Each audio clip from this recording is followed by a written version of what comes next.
Alright, so this is the System of Equations unit review packet.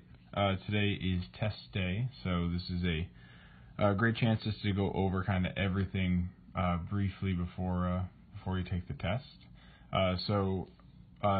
Start off with just real basic. System of equations means we're going to be looking at more than one equations that are using the same variables, usually going to be x and y, and we're going to be focusing on solving systems of equations by graphing, substitution, and elimination.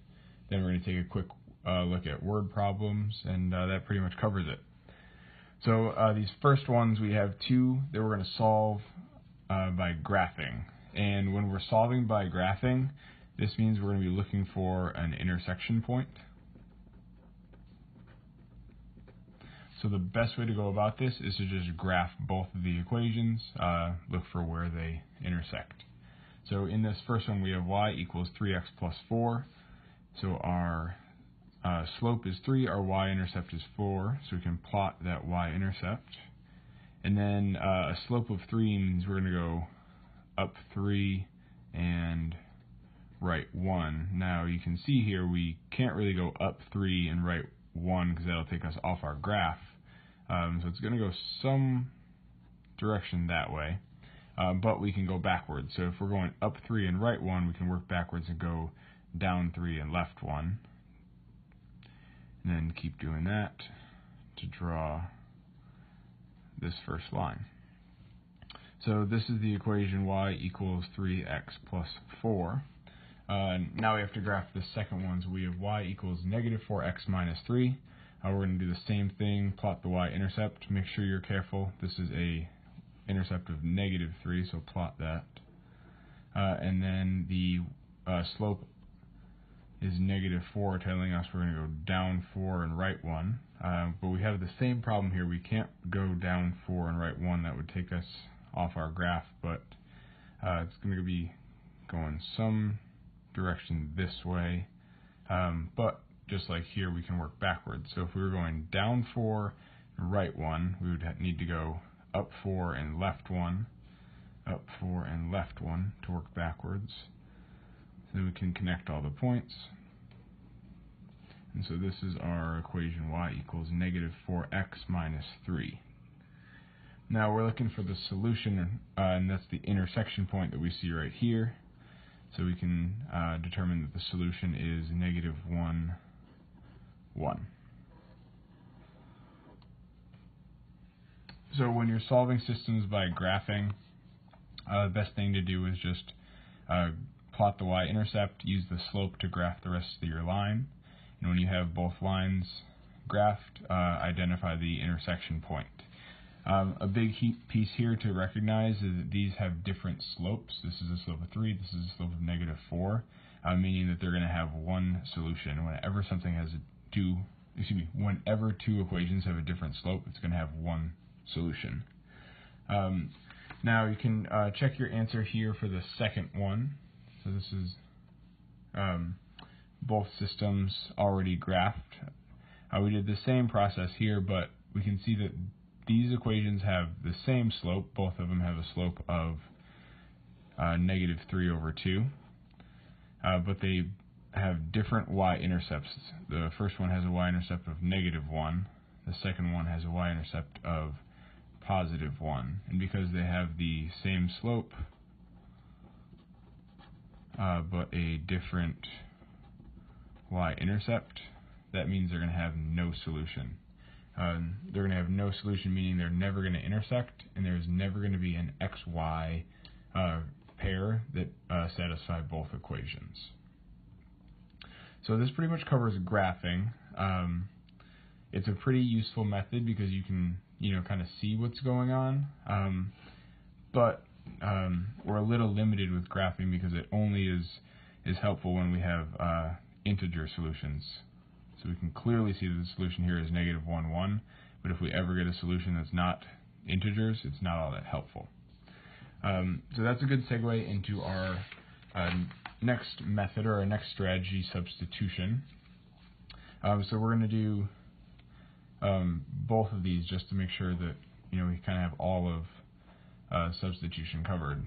So This system is x equals negative 3, and then x minus y equals negative 4. Now, because we have x isolated already, that means anywhere in the second equation where you see an x, you can substitute negative 3, or you can replace this x with negative 3. So that means I can rewrite this equation as negative 3 minus y equals negative 4. Again, all we did here was we substituted negative 3 for x. So the only thing changing is x.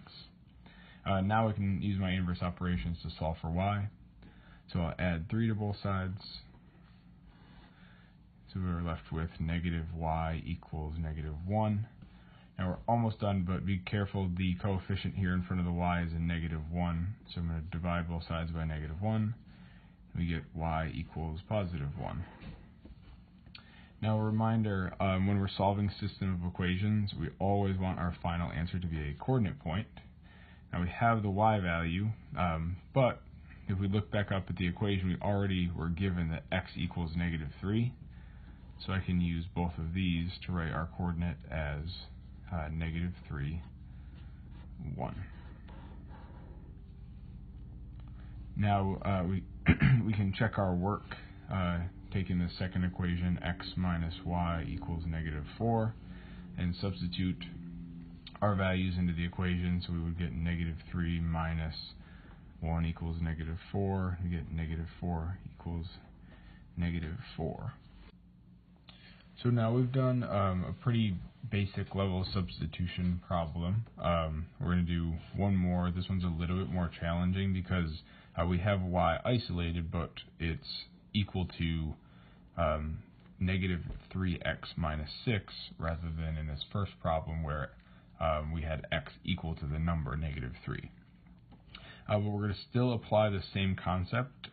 Instead of y in this equation, we're able to substitute negative 3x minus 6.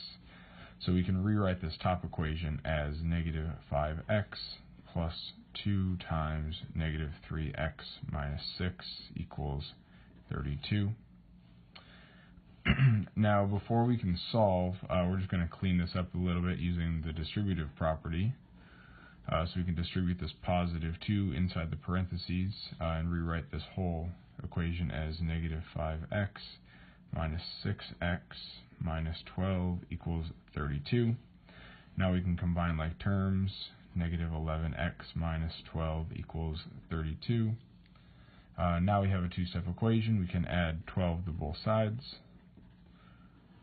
We get negative 11x equals 44. And if we divide both sides by negative 11, we get x equals negative 4.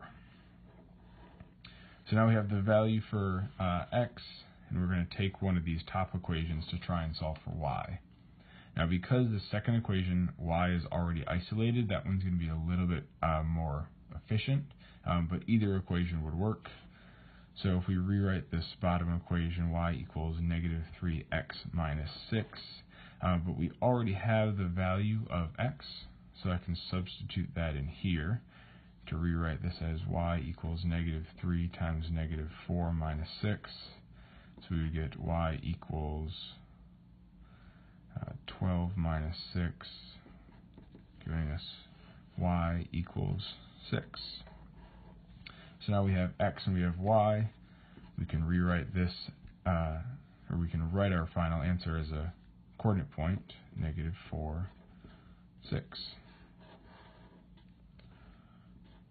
Now, if this were a test or really any other problem, you're going to substitute these in to both equations to check your work, but just for time's sake, we're going to move on to the next problem. So if you turn your page, there is one more system of equations to solve using substitution. That is right here. So right now, if you want to check your work, pause the video. You can go through everything that I did. My solution is 1, negative 1, and I checked it over here.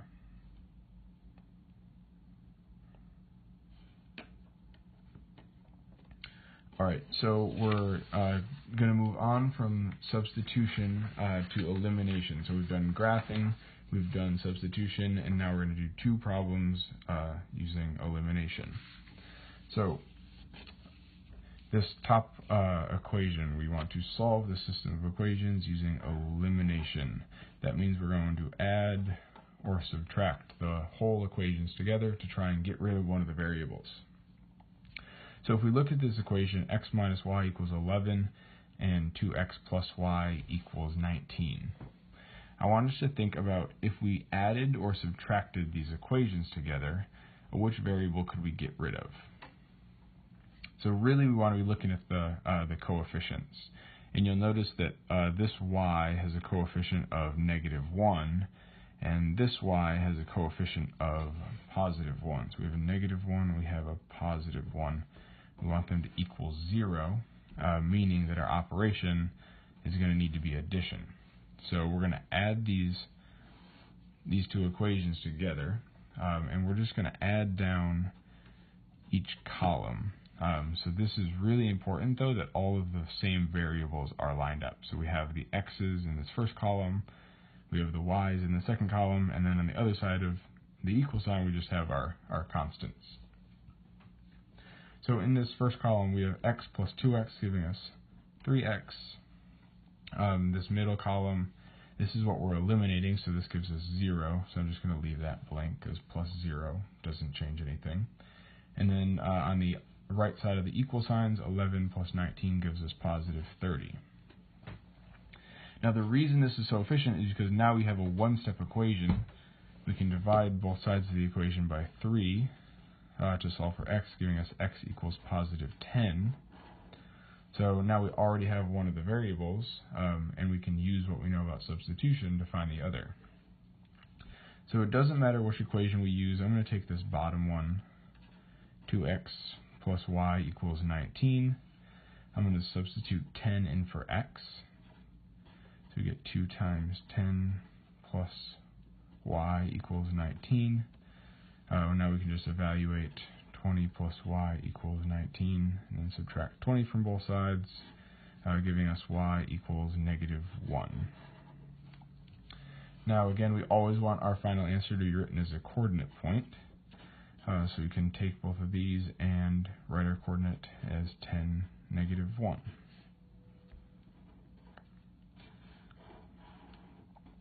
Now I want you to pause the video and check my work. So off to the side here, go through, substitute this into both equations, and make sure that our answer is correct.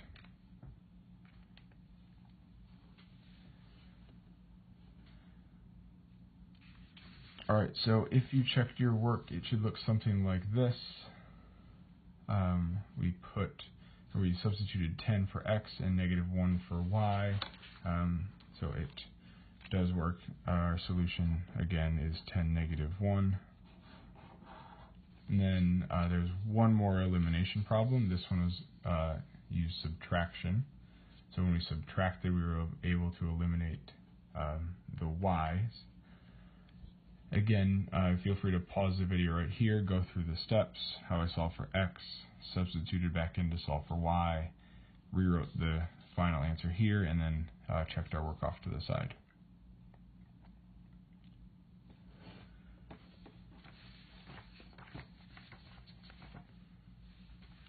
Alright, so on this next page, it's asking you to describe the steps for how to solve this system of equations. We're not going to go through this because we did it as our do now last Friday. We've also done 2 elimination and 2 substitution problems, so I'm sure you can go back, watch how we did them. If you need help getting set up, the best thing to do is just put a line down the middle, just actually solve the equation on the right, and then as you're solving, list your steps on the left. But this is one that we solved on the last page, so I'm sure you can go back, go through the steps, and list how you solved it.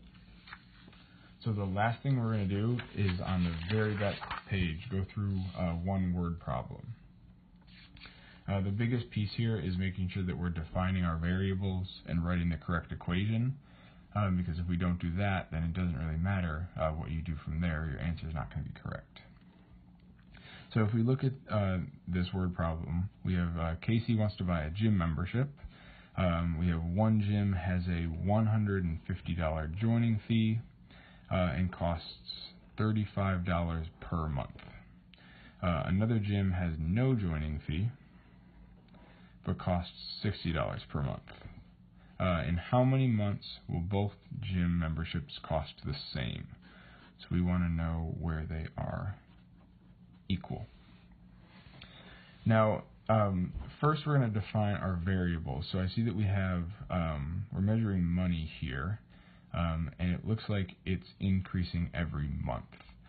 So if we were to write an equation as y equals mx plus b, and we were to think about the independent variable and the dependent variable, I know that the number of months is going to determine the total cost. So that means that our x is going to be the number of months, and the y is going to be the total cost of this gym membership.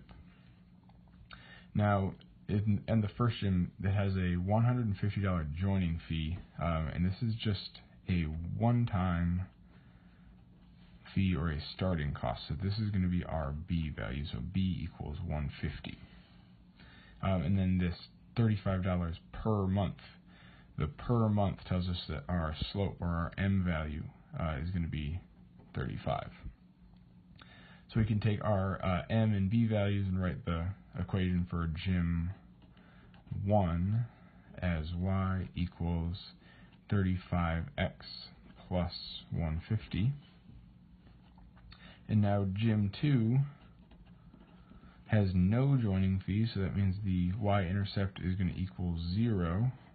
But this $60 per month tells us that the slope, or the rate of change, is going to equal $60.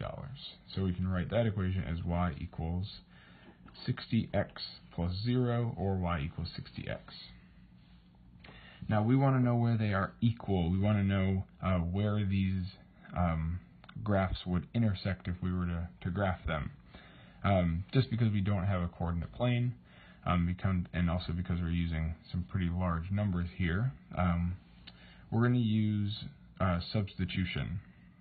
Now, even though this is a word problem, this is a system of equations because we have more than one equation, and in both equations we're using the same variable. We're using x and we're using y.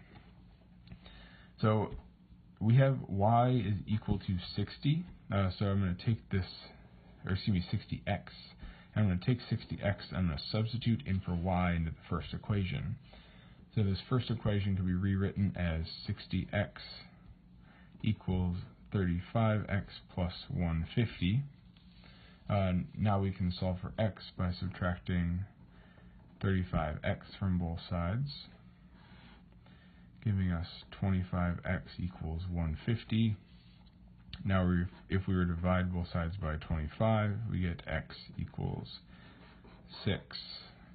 So if we look back up at the question, we're being asked in how many months will both gym memberships cost the same. We said x is our number of months, so we are all done. We know that after 6 months, the gyms cost the same. Now, just to double check, let's just figure out how much these are going to cost. So we could substitute this x into either equation. I think it's going to be easier in the bottom one. So if we were to write this as y equals 60x and substitute 6 for x, we get y equals 60 times 6, or y equals 360. And now again, y is our total cost, so this means that after 6 months, both gyms will cost $360. Alright, so this very last problem, this one was a little bit trickier, asking us to define some variables here. So this problem says, Mr. Burrows only has dimes and quarters. He has a total value of $5.80, and he has a total of 40 coins. In this section right here, we're being asked which of the following systems could be used to find the number of dimes, D, and the number of quarters, Q, that Mr. Burroughs has. So it looks like we're going to use the variable D for dimes, Q for quarters, makes sense. And we're going to have two equations. We're going to have a cost equation, looking at the total money that he has, or that I have, and then we're going to be looking at the quantity equation. Now, cost equations and quantity equations are really popular in business and in any high school math that you do, just because it's really easy to apply to real life situations. So if we think about this quantity equation, he's going to have a certain number, I'll do this down here, a certain number of dimes, D, plus a certain number of quarters. And then if we look up here, it says he has a total of 40 coins. So the number of dimes added to the number of quarters is going to equal 40. Now with this in mind, I can see we can already eliminate this first system and this third system. So we're looking between these two. Now if we were to think about the cost equation, or the total money that he has a certain number of dimes, he has a certain number of quarters, he has $5.80 total. But now we need to think about the value of each of these. So a dime is worth 10 cents, so for every dime we can multiply that by 0.10, or 1/10 of a dollar, and then added to 0.25, or 25 cents for each quarter. So this tells us that for each dime we have 10 cents plus 25 cents for each quarter, and if we added this up, we're going to have a total of $5.80. So with this equation and this equation, we can see that this looks very similar, actually identical, to choice D. So this is our choice for the correct system of equations. Now, go back through the packet. This pretty much covers the majority of what we've learned this unit. Just make sure that you are really solid using graphing, substitution, and elimination, and make sure that you're able to really explain what it means for something to be a solution to a system of equations. Besides that, be confident. Y'all got this.